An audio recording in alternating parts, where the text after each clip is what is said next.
How you doing, guys? Welcome to a follow-up episode of Plumbing School Inspection. We last left off at this Century Plus home, which was pretty much quite a disaster when we uncovered the floorboards and opened up the walls to find out that things weren't quite as they should have been, to say the least. If you haven't seen that video yet, I'll place a link above so that you can check that out. Meanwhile, let's go take a look and see what's changed.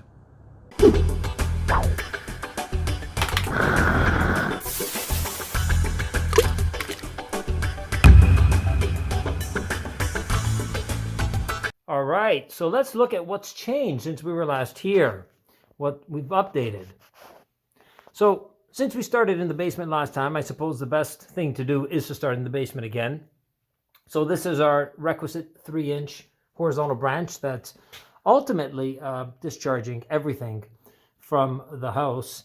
And just as for sake of interest, you can tell that this was modified at some point. Here's the old 4-inch stack that's going down into the encased foundation and has been abandoned, and instead this has replaced it. Now, where I've done the work has been from this point. So whoever installed this 3-inch horizontal drain ended up installing a very peculiar angle, and we required a little bit of trial and error. So we've got a 22.5 degree fitting coupled with a 45 degree fitting to try and get it nice and straight into the other side. So let's go look at to see what that looks like. So we last left off that the base of a stack was in quite a bit of disarray. Needless to say, we had TYs on their side. We had all kinds of weird things happening here. We had fixtures that weren't properly vented or draining properly and backfalling and all kinds of stuff. So what has changed since? Pretty much everything in this house has been removed plumbing-wise, specifically with respect to the drainage, or for the lack of a better word, venting, because frankly, there wasn't really much venting to speak of here. First and foremost, all that's been salvaged, more than anything, has been this 3-inch vertical stack. Maybe it's about 10 feet worth of 3-inch ABS vertical pipe. That's remained inside the wall, and I'll show you what that looks like upstairs because we uncovered a bit of it. I didn't see a need to replace that, but that's one of the few items that's remaining. Everything else is pretty much brand new. So we tied into the existing 3-inch vertical stack, and we corrected it with putting two 45 degree elbows, making a 90 degree elbow to ease the flow. Okay, we put a nice commercial grade hanger. Okay, some 2-hole ceiling plates with some 3/8 threaded rod and some number 41 galvanized hanger. This ain't gonna go anywhere now. Now you may notice a bit something else over here. We'll talk about this in a minute, but let's talk about the drainage right now. This is our new water closet, or revised water closet. This big gaping hole, that's where it used to be because it was way off center, if you might recall. So we put a new water closet. We put a new water closet flange. Come in, proper T finally. Okay, this is what I was talking about with directing proper flow, having proper drainage fittings. You cannot put a TY on its side, so we corrected that. So this is picking up, at this point, what you're looking at here is picking up everything in the house, with the exception of the kitchen sink. We'll get to that in a minute. The only good thing that was on the system last time was a 3-inch end clean out. I figured it was a good idea to put a new one as well. So we reinstalled that because that's going to help service the stack if the stack ever gets clogged. It's always a good idea. And plus the plumbing code dictates that all stacks need a clean out at their base. Okay, so moving on, what do we got here? We've got a 3 by 2-inch Y. This has been upsized and is now picking up, going up over, picking up the laundry room. If you recall, the laundry room previously had 1.5 inch pipe that, if I recall, wasn't even falling properly, wasn't supported properly. Now there's a reason why this is 2-inch. So we've got a toilet here. This toilet needs to be vented somehow. So what we did was apply wet venting rules. We're wet venting the toilet with the washing machine or clothes washer / laundry tub drain. All wet vents need to terminate at the highest fixture through a continuous waste and vent, and I'll show you that when we get upstairs.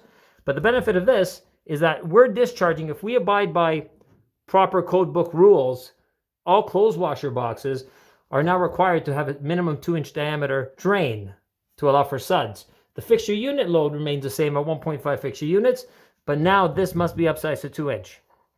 Because it's upsized to 2-inch, if you're wet venting a toilet, 2-inch is the minimum required. So why not drain it at 2-inch and wet vent the toilet at the same time? At the same time, because a 2-inch pipe can allow a maximum of 6 fixture units on its horizontal branch, we'll also be picking up the laundry tub next to it.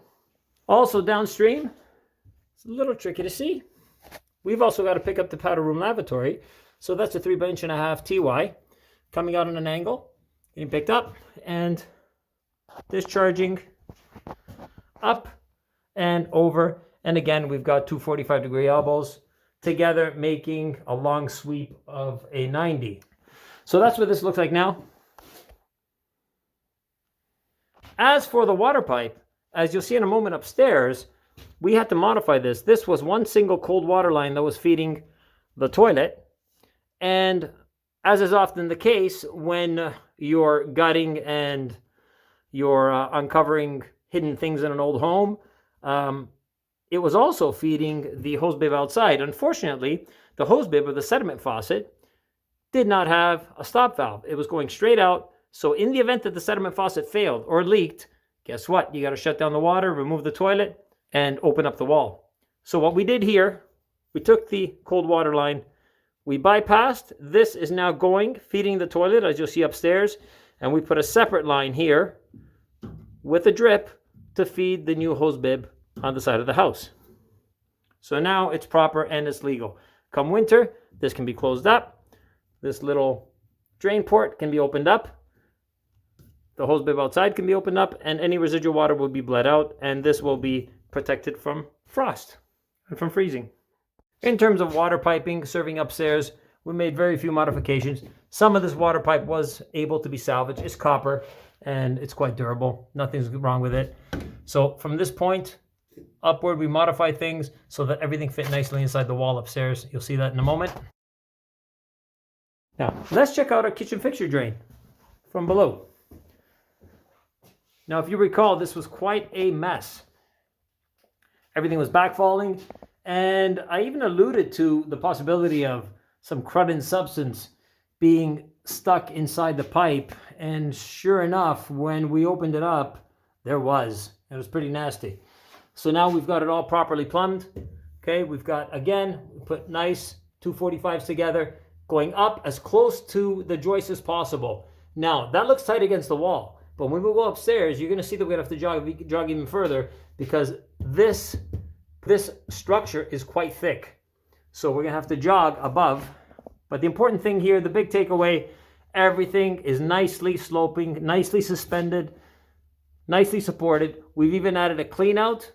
Okay, it's not necessary, but by code, you are required to have a clean out in the kitchen sink fixture drain every 20 feet or 6 meters.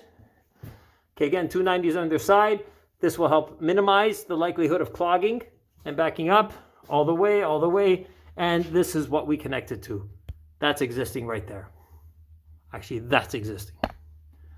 Okay, but I reckon that with the proper slope now and the proper support, it's gonna drain just fine.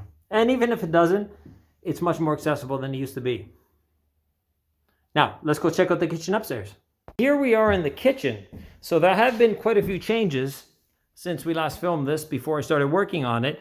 And I'll be honest, one of the things that concerned me, we were trying to find ways for the homeowner to save money, because they bought this property and they didn't expect to have all the problems that were uncovered. They knew there'd be some work, but this being a century-plus home, there are always issues, and not only what you expect, but then some. So what we were going to try and do with this was maybe, perhaps, use a cheater vent. Piece of me dies every time I suggest that, but I'm happy to say that we did find a way to run a proper vent. The reason why we're going to use a cheater vent here was because significant amount of work would have been required to go up, over, across the ceiling and tie into a proper vent. What we did do was we had the contractor open up the wall, and we found a route to get upstairs. Okay, so now this is a proper continuous waste and vent. Okay, the kitchen sink for the first time is finally being vented. Okay, and this is the jog I was referring to. So all of this from here to here Okay, that's all structural. There's no way to get around that. Even the previous plumbing was being offset. Okay, so we did the same thing. Nice new copper over here, properly supported. Now, some of you guys may be wondering, wait, is this an outside wall? Yes, it is. You can't have plumbing in an outside wall. Sure you can. Okay, our code book, at least here in Ontario, Canada, says that all piping must be protected from frost damage. So the important thing here is that whenever you put piping in an outside wall, you need to make sure that you have proper allowance behind it. Not in front of it, but behind it, and you put proper insulation. Specifically, foam insulation is best because you can fill it in. And one mistake a lot of people make, they think that if they insulate the pipes, they're protecting the pipes. That is false, because what ends up happening is that by insulating the pipes themselves, you're actually preventing heat of the building, or the building's heat, from getting to the pipes. So what you want to do, the proper way to do it, is to leave the front exposed. Okay, so it's getting heat from inside the building, and fully insulate the back so that it's protected from the cold on the outside. Okay, very important.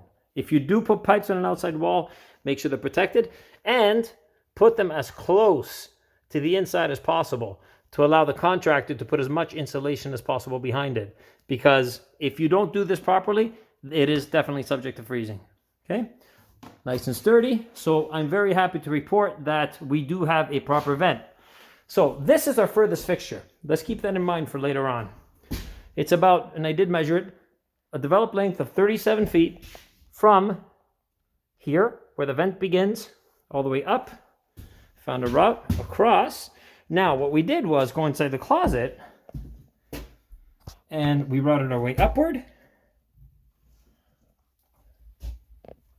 And poking into the ceiling. Now we were going to put a new flashing and go through the roof, but we don't need to do that. If you look, you can actually see the pipe continuing right there. And we'll get a better look at that later on. On to the laundry room. So this is a clothes washer box, or a washing machine box. Okay, very nice. This is made by Odie. It's a great product. Now, as I mentioned earlier, new code dictates that if you have either a clothes washer standpipe or a clothes washer box, it must be a 2-inch trap and drain. So the fixture unit load does not change. It used to be 1.5 fixture units, and it's still 1.5 fixture units. What does change is the trap size. Now, if you have a retrofitting and you can only fit 1.5 inches, you're only going to say into 1.5 inch drain, that's all there is. Is it the end of the world? I would say no. Okay? I think it'll still operate fine. There's also a minimum length from where the drain of the clothes washer box begins down to the trap's weir. And now this is continuing, and this is a sanitary T or TY picking up the drain from the clothes washer box. And further down, we've got another sanitary T, a 2 by 2 by 1.5 inch, picking up the future laundry tub. Okay, then going further down, and everything, if you notice, has protection plates on it where it needs to have protection plates. Okay, make sure you put protection plates on, because you don't want the drywaller or anybody else inadvertently going into your pipe. Okay, that's exactly what they do. They're plates that protect. So you might see a bit of water on the floor. That's because we thoroughly tested. Always make sure you thoroughly test everything. Okay, so there's going to be a laundry tub. Now what we have here is a wet venting system. So we've got at the top, this is our continuous vent. Okay, we were talking about earlier in the video that we had to route this as well. Okay, I'll show you where that goes. But this, by definition, is a continuous vent. Do not confuse it with an individual and continuous vent. It's a continuous vent. A continuous vent is part of a wet venting system. So this comes down, the uppermost fixture needs to be in the form of a continuous vent. This continuous vent runs upward, up, over, and across. And that runs into the upstairs bathroom, which we are going to look at momentarily. So part of this wet venting group, we have the clothes washer, we've got the laundry tub, and if you recall downstairs, we've got the toilet in the powder room. We are using this pipe here not only to drain these two fixtures, but also to provide air for this fixture and for the water closet below it.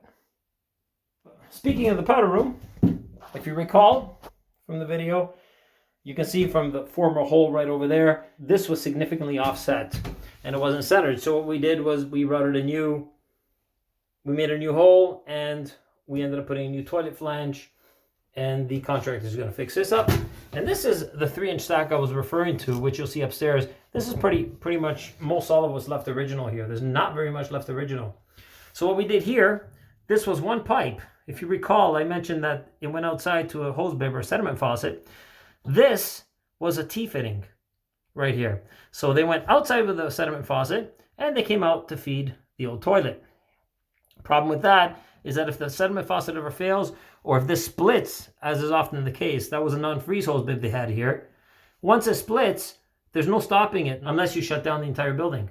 Okay, so we separated the lines. This now has a dedicated ball valve with an integral drain port downstairs, controlled downstairs and easily accessible. And this is our new supply for our water closet. Over on this side, I thought that I could salvage some pipes, or at least the copper pipes for the lavatory. This is actually going to be a pedestal sink from what I understand. I could not center it as much as I like to, you'll see from behind, without doing much more excessive work. But basically everything had to be redone here. And let's take a look at the back. And here's our lavatory from the back. So all of this from the basement, which I showed you comes up from the basement. This is new. Okay, here's our trap arm coming from the fixture. And I had to modify this as well. Now you see there's a stud here and we've got other plumbing. We got water pipes serving upstairs. So quite messy to try and actually center it. I wasn't able to center it the way I wanted it to, so I figured just to, for sake of cost effectiveness, just to leave it.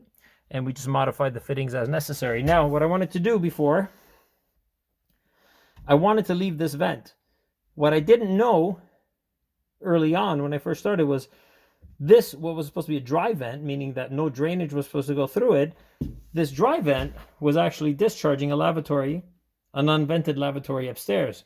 Where do you see what was in that? Okay, so when I actually finally got upstairs to work on this, there was no proper opening to allow enough air to go through it. So in the end, everything here got changed, and we'll go look at that upstairs. Here we are upstairs, and I can see that things look significantly different than they did when we were last here before we started demoing the existing plumbing. Let's start with this little room over here. If you recall, there was like a little desk here, and there wasn't much else over here. So the desk was removed and this was opened up. And this is that 3-inch stack. This is the one and only 3-inch stack that this building has. And of course, as I said earlier, every building must have a 3-inch stack that leads to open air. And this is it. So what we did was, where you see the MJ clamp, we cut there. We installed a 3x3 by 1.5 TY. This will pick up the venting for much of our plumbing in the building. We also added another 3x3 by 1.5 TY with the weir at the bottom to allow for proper drainage. And we're coming out and we're going to be picking up the lavatory for the second floor washroom. And of course, we've also got our hot and cold coming from the other side. Had to drill through the brick. And this will be ready for finishing once a custom cabinet is installed, because this is going to have to be a custom cabinet. There's all kinds of stuff going on here. We've even got a vent that's out of my jurisdiction. Somebody else is going to have to take care of that, but something's going to have to be done about that, either brought forward or something. Everything's a mess in this building, including the HVAC and the electrical, not just the plumbing. Okay, so this is going to be our future lavatory. So by the way, when I took this apart, okay, you can see a bit of glue here. There was no glue whatsoever. This here for 40 some odd years was operating unglued. You know, mind you, it's going into the fitting, and all that was going in there was probably just rainwater. But still, it led me to wonder what else was glued in this building. So let's go check out the opposite side, where the actual bathroom is. Okay, now there's a lot going on here. And this is the most interesting part. And this was, aside from the stack downstairs, the stack in the basement, to try and get all that together properly, this was challenging, particularly because we have, way down at the bottom, where that TY is, that's where our 3-inch stack, our vertical 3-inch stack, is coming through. That's the existing 3-inch pipe. We never changed that portion. It's about 10 feet or so inside the wall, but we just cut it and connected to it. So there's a lot going on here. This is a continuation coming from the lavatory, or rather where the lavatory is going to be. This is that 3-inch stack on the other side that goes up to open air. Okay, so going down, I had to cut there, install an MJ clamp. The reason why this was tricky was to ensure that everything remained legal while making sure that we could pick up all the fixtures accordingly. So let's see what we got here. Let's take this apart piece by piece. So right here, there's a 3-inch Y on its side, no problem. Okay, then at 45s, and this ultimately goes across and picks up the water closet. We'll get to that in a minute. Then we've got a 3 by 3 by 1.5 TY. That's actually going to be for the shower. Then ultimately, this needed to 90, go underneath the subfloor and make its way and continue. Remember, this 3-inch stack needs to continue full size from the point of the building drain in the basement all the way up to open air outside. So that was a tricky part, making sure that we can keep everything full size 3-inch. So this is where wet venting rules and knowing venting rules comes in really handy. So what we did here, essentially, if you notice, this shower is a continuous waste and vent. That toilet is downstream of the shower and the lavatory on the other side, which is also discharging in the form of a continuous vent.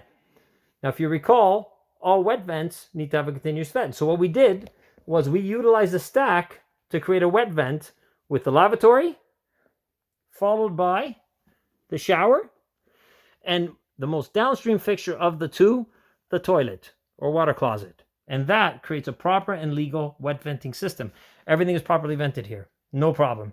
But we've got other fixtures to contend with. Looking here, we've got a Max Sachs bathtub that will eventually need to be installed. There are the specs by the window. Okay, always have your specs handy with you. Okay, do your homework. Half the battle is doing the homework and knowing what you're doing. Okay, half the battle is the actual calculation of things. So ultimately, the Max Sachs bathtub is going to go there. So all I did, because I'll be connecting from below, was install the drain, fixture drain, and the water piping, capped, ready to go. Okay, that's all new water piping. Okay, this is draining. Let's follow it downward. Now, because it's serving a bathtub, the bathtub needs an individual vent. Here's a great example of why it's important to know wet venting rules. So we need to vent the bathtub. We also need to drain the bathtub. So the problem is, this tight spot over here does not make it very easy to add other drainage fixtures. Okay, at least while keeping everything legal anyway. So knowing wet venting rules, you are allowed to discharge up to 2 fixture units into either an existing wet vent or the water closet fixture drain, which is exactly what we did. So we're venting, we're draining. Here's our vent within the necessary 6 feet or 1.8 meters. Okay, this is referred to as a back vent. It's coming up through the joists and making its way upward. Right there. Okay, we'll talk about the venting itself in a second. But utilizing that rule that you can discharge up to 2 fixture units into the water closet's fixture drain, or wet vented water closet fixture drain more specifically, that's exactly what we did. There's our 3 by 3 by 1.5 Y on its back, perfectly legal because it's a Y, not a TY. And the venting is handled on its own. That's why it's an individual back vent. Now, the issue with the toilet, we've got this joist behind it. Typically, a toilet from the center of the toilet to finish wall needs to be 12 inches. Any closer, you run the risk of the toilet not fitting. Any further, well, it just looks bad. Okay, it just looks out of place, looks like it's in the middle of the room. So what we're going to do here, rerouted also the water line coming out. What we're going to do is have the contractor come out, build the wall out, so that this toilet will properly be 12 inches away from the wall. Okay, pretty straightforward. And I didn't glue this vertical piece because adjustments required when we install the toilet flange. So that's why I made sure to say, put a little note on my cap, not glued. Same thing with my shower, not glued. Okay, we can easily pop that out if we want to. Let's get back to the venting. So we've got some pipes coming up. If you recall, the vent for the kitchen sink was coming up through the closet. This is that vent for that kitchen sink. It's coming down, making its way across. And initially I was going to use a little piece of 1.5 inches that was remaining to serve as a vent, but I found some nasty surprises and it didn't work out because it was just full of things I don't want to remember. Because behind me, they had a makeshift lavatory that I have no idea how it was draining because it was completely clogged up. But that lavatory was draining into that crevice right there. Right underneath this stud is a TY, or sanitary T, that's draining into the powder room lavatory below. So this was completely encrusted and caked, and it made its way even across the existing 1.5 inch pipe that was supposed to serve as a vent. So everything here had to get ripped out. So back to our kitchen sink vent. It's coming down, and by the way, yes, I can go down with the vent. Some people think it needs to go only straight up to open air, provided that it's got a drain point into the drain. This is draining downward, going into the TY, which you can't really see right now, under where my hand is, and continuing. And it continues, and it comes up. Now it's coming up again, and this is picking up, if you recall, our continuous vent that's coming from our laundry room. And again, this is coming down too. This is also draining down. I've got this in a slope this way, so it drains toward the actual drain of the laundry room. And this is also draining that way, so it doesn't get trapped. And it ultimately can always make its way down across through the lavatory if you end up with any condensation or anything like that.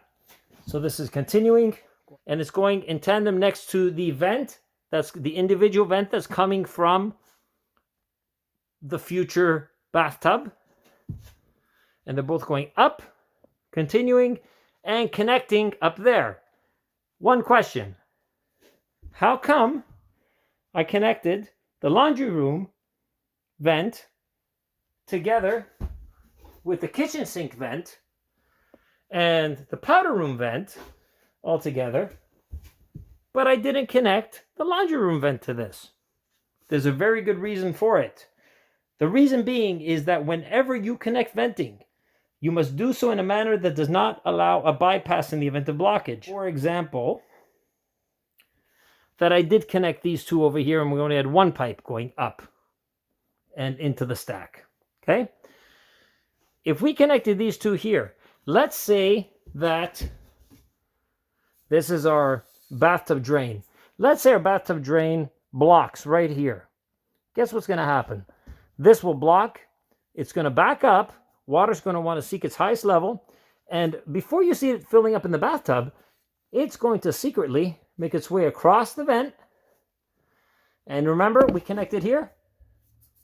Theoretically, it's going to go down and drain down through the vent, ultimately come up again and make its way. And basically, your vent's going to act as an inadvertent drain. So you don't want that because eventually it's going to block. It's going to cause big problems. So what you want to do is always connect your vents above the flood level rims of the highest fixtures you're connecting to. Okay, so that's why we're connecting that individual bathtub vent to the other two. And ultimately, now that our vent is together, one single 1.5 inch vent pokes through to the other side where a 3-inch stack is, which you've seen earlier, right next to the lavatory.